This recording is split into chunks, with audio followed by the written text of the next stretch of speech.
სტატისტიკურად STI-ის გადაცემის ყველაზე ხშირი ფაქტორი არის მაშინ, როდესაც ჩვენ გვაქვს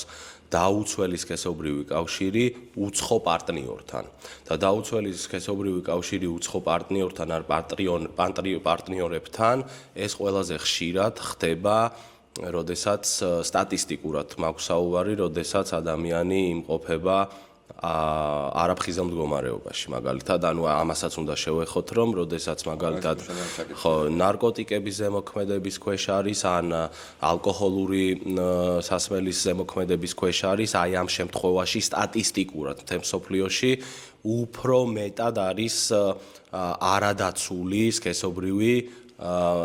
კავშირი დაუგეგმავი. ანუ დაუგეგმავი თან რაღაც სიფრთხილის ზომები ისეთი გააზრებული აღარ არის ხოლმე ამ დროს და იგნორირება ხდება. აღინიშნოს, დიახ, იმიტომ რომ აქაც უნდა აღინიშნოს, რომ STI-ის გადაცემა არ არის კლასიკური სქესობრივი კავშირის დროს, არამედ შესაძლებელია STI-ის გადაცემა მოხდეს ორალური სექსისაც და ანალური სექსითაც და ასევე შეიძლება მოხდეს საერთოდ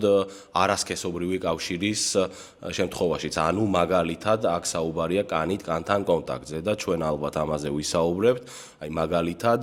კონდომი, რომელზეც მე ვისაუბრე, რომ არის ერთ-ერთი ყველაზე ეფექტური გზა სქესობრივი გზის გადამდები და ავადებებისა, მაგალითად კონდომი ვერ დაგვეხმარება პაპილომა ვირუსის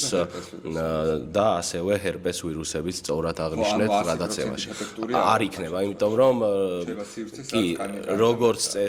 წესი, ჰერპესი მაგალითად ეს ვირუსული ინფექცია და პაპილომაც, რომელიც ასევე ვირუსული ინფექცია, უშუალოდ კანით კანთან კონტაქტის შემთხვევაში შესაძლებელია იქნას გადადებული და ჰერპესისთვისაც და პაპილომისთვისაც არ არის მხოლოდ ქალის ან კაცის გენიტალური არე, ანუ ის შეიძლება ზუსტად ორგანოდან ცოტა მოშორებით იქნას კანზე აღმოჩენილი, ან პირობითად შესაძლებელია აღმოჩენილი იქნას სახის არეზე, ტუჩების გარშემო, ან პირის ღრუშიც რეალურად და უშუალოდ კანით კანთან კონტაქტის, ან ლორწოვანთან კონტაქტის შესაბამისად მოხდეს ერთი ადამიანიდან მეორე ადამიანზე მისი დაინფიცირება, ანუ გადადება.